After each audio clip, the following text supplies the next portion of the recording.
Yo, salut tout le monde, c'est Woozen TV. Aujourd'hui, on se retrouve donc pour analyser un peu la preview de l'épisode 20 de la saison 3 de Shingeki no Kyojin. Après la fameuse petite révélation de la cave, le début du flashback de Grisha, on a une petite preview de la suite un peu du flashback des derniers événements qu'on a vus à la fin de l'épisode 19. Ça commence par une image où on a Faye, la sœur de Grisha, qui est en train de regarder au loin. Elle regarde certainement ce fameux dirigeable. Et on a les deux soldats, enfin les deux, on ne sait pas ce qu'ils sont, mais ça, c'était des gardes à l'entrée des murs, donc ça doit être des sortes de soldats, etc., qui sont habillés tout en bleu. Et à noter qu'il y en a un qui fume, et il fume une cigarette. Encore une fois, ça montre l'avancée technologique de cette civilisation, parce que je crois que dans les murs, on n'a pas de cigarettes, on a juste des pipes ou des trucs comme ça, mais des cigares peut-être, mais pas de cigarettes. Ensuite, on a un plan sur Grisha qui est un peu paniqué, il transpire, il est un peu choqué, etc.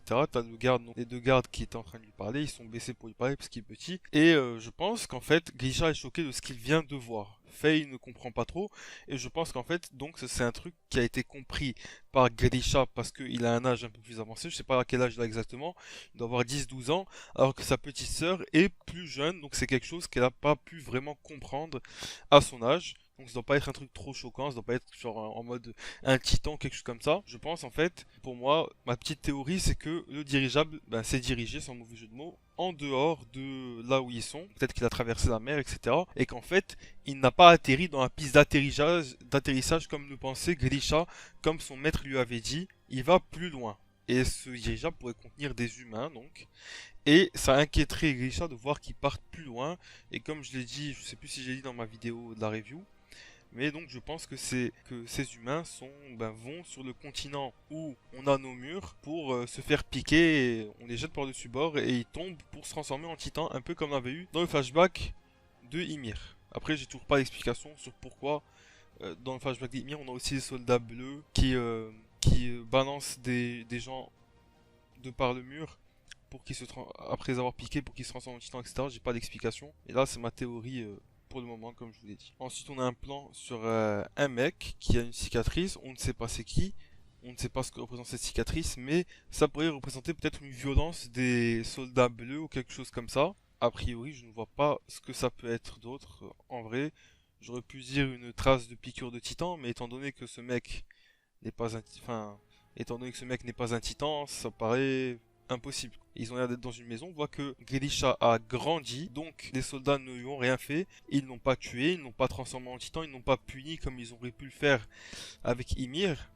Ils n'ont rien fait à son comportement qui a été de transgresser la loi qui veut que les habitants de cette civilisation, en tout cas ceux qui portent le brassard, je crois que tout le monde portait le brassard, n'ont pas le droit de sortir des murs. Je dirais qu'il a rien eu. Après, Faye, personnellement, je pense qu'elle va mourir bientôt. Je sais pas quand, mais je pense qu'elle va mourir. Dans le plan suivant, on a encore une fois Grisha, mais cette fois qui est dans un décor un peu différent. On dirait un peu une prison. Je sais pas pourquoi il serait fait prisonnier à cet âge.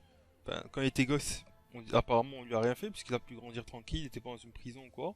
Puisqu'on l'a vu adulte dans une chambre avec le blond là. Enfin, un blond, voilà quoi. Et là, je sais pas.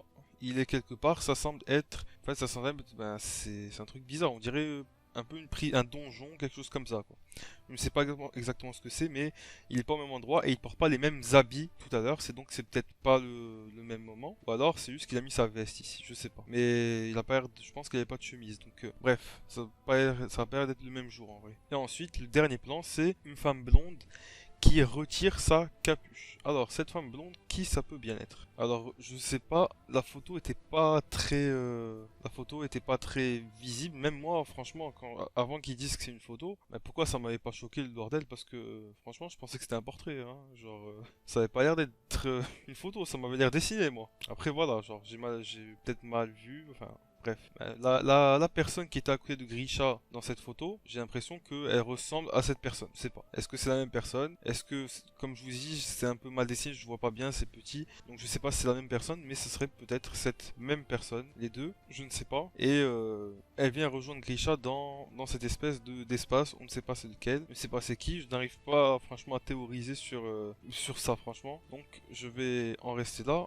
J'attendrai la semaine prochaine pour analyser la preview suivante avec cette fois-ci plus d'éléments comme on aura l'épisode suivant et une grosse partie du flashback j'imagine. Allez sur ce les gens, Jana.